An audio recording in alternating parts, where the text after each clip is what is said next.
Capítulo 24. Por que eu não deveria ser ciumento e invejoso quando todo mundo está em melhor situação do que eu? Mentalidade de deserto, hashtag 9. Vendo João, pois, Pedro perguntou a Jesus: E quanto a este? Respondeu-lhe Jesus: Se eu quero que ele permaneça, sobreviva e viva, até que eu venha, que te importas? Quanto a ti, segue-me. João 21, versos 21 e 22.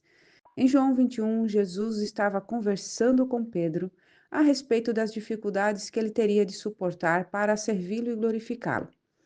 Assim que Jesus lhe disse essas coisas, Pedro se voltou, viu João e imediatamente perguntou a Jesus qual era a sua vontade para ele.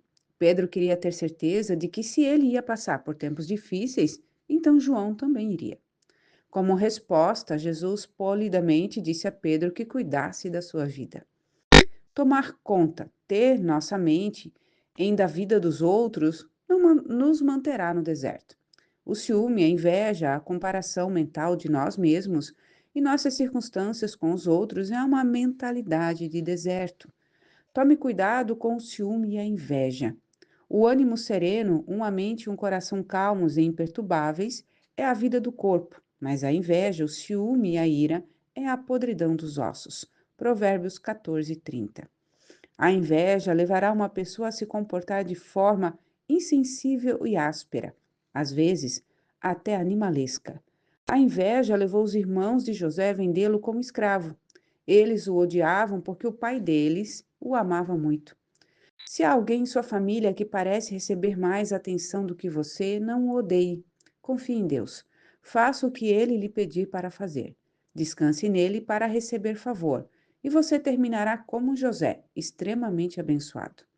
O dicionário expositivo das palavras do Novo Testamento Divine define a palavra grega traduzida como inveja, como o sentimento de descontentamento produzido ao se testemunhar ou ouvir sobre a vantagem ou prosperidade de outro. Ciúme é definido pelo Webster como sentimento de inveja, apreensão ou amargura.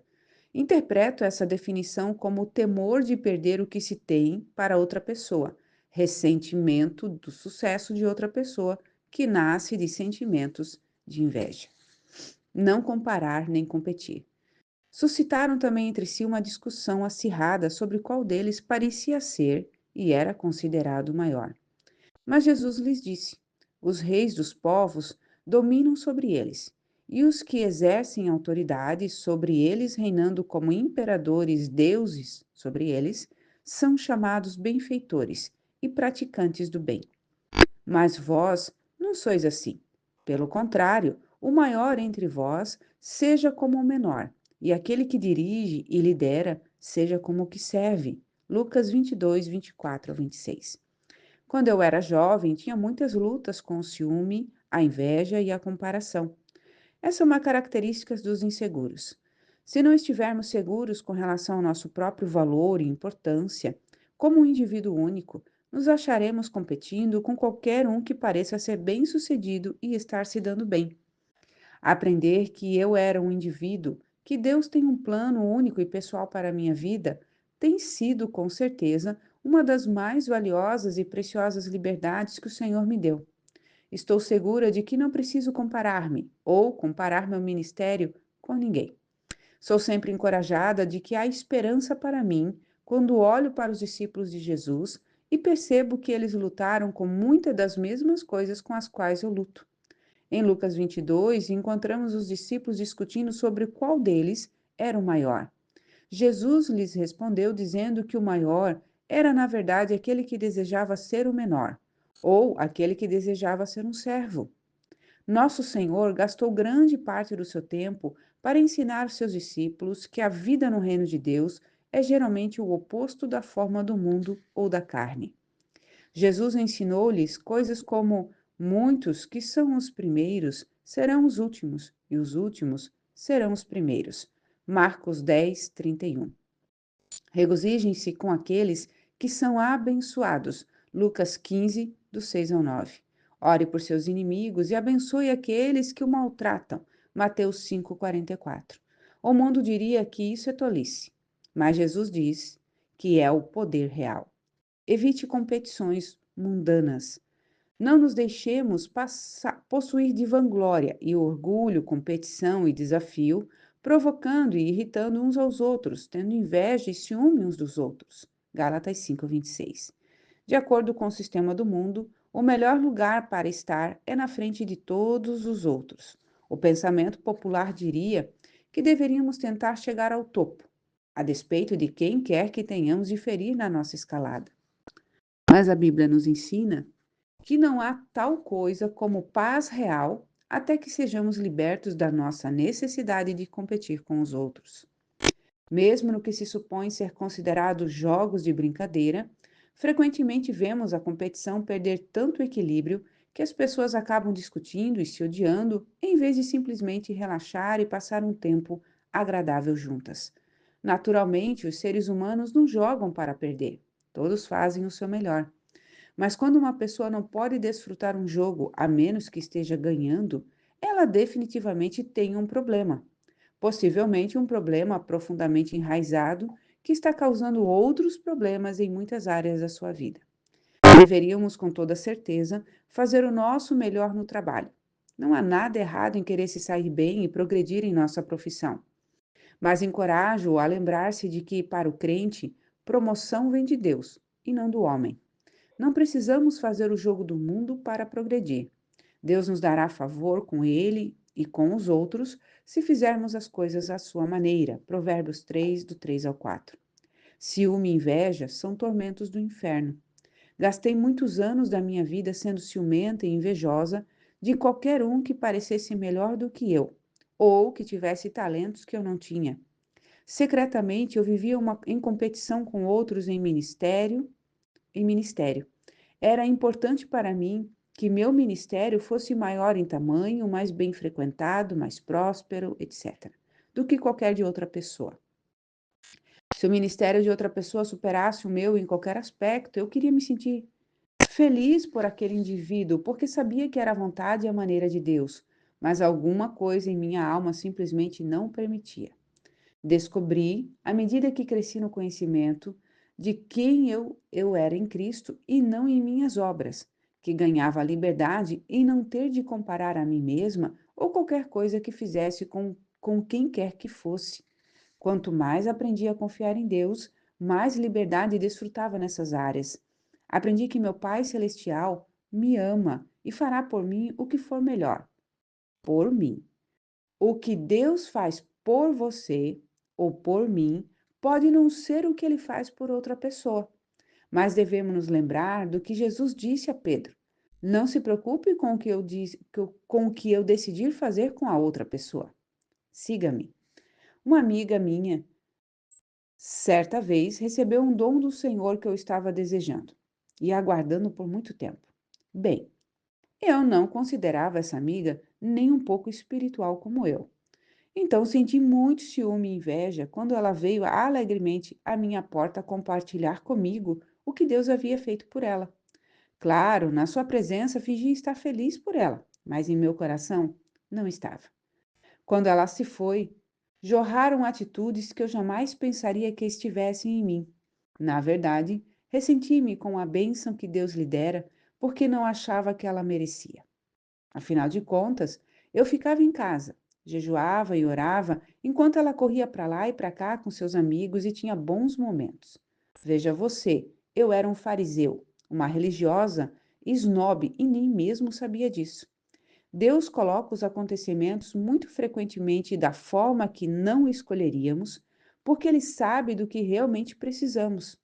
Eu precisava livrar-me das minhas atitudes más, seja lá ela que estava desculpe, seja lá em que estava crendo.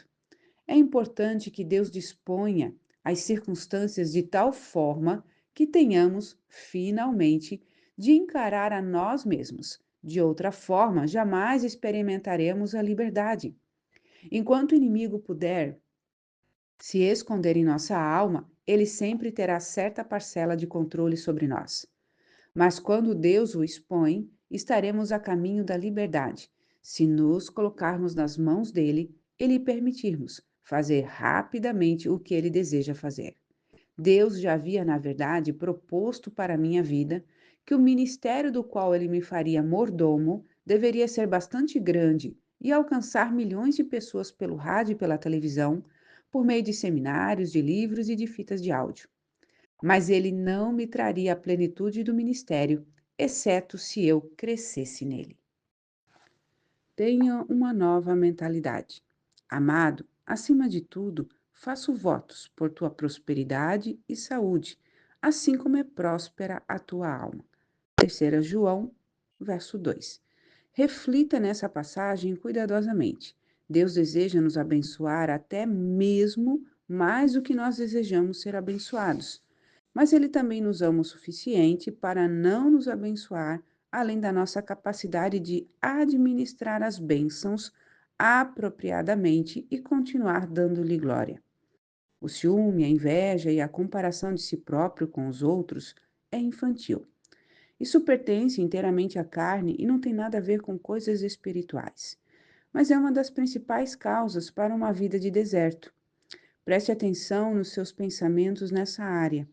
Quando reconhecer padrões errados de pensamentos começando a fluir em sua mente, converse consigo mesmo um pouco. Diga a você mesmo: que bem me fará ter ciúme dos outros? Isso não me tornará abençoado. Deus tem um plano individual para cada um de nós e vou confiar nele para fazer o melhor para mim. Não é da minha conta o que ele escolhe fazer por outras pessoas.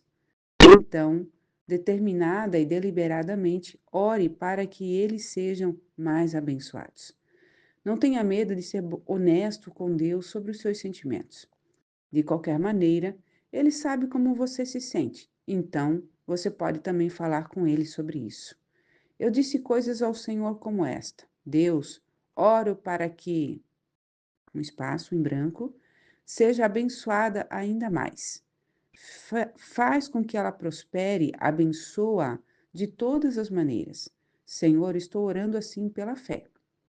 Em meu espírito, sinto ciúme dela e sinto-me inferior a ela, mas escolho fazer isso à tua maneira, quer eu deseje fazê-lo, quer não. Recentemente ouvi alguém dizer que, apesar de fazermos alguma coisa muito bem, sempre surgirá alguém que pode fazê-lo melhor. Essa afirmação teve um impacto em mim, porque sei que é verdade. E isso, e se isso é verdade, então qual o propósito de lutar toda a nossa vida para passar na frente de outra pessoa? Assim que nos tornarmos o número um, alguém estará competindo conosco, e mais cedo ou mais tarde aparecerá aquela pessoa que pode fazer o que quer que estejamos fazendo um pouco melhor do que nós. Pense em esportes. Parece que não importa o recorde atingido por um atleta. Outro atleta surge e o quebra.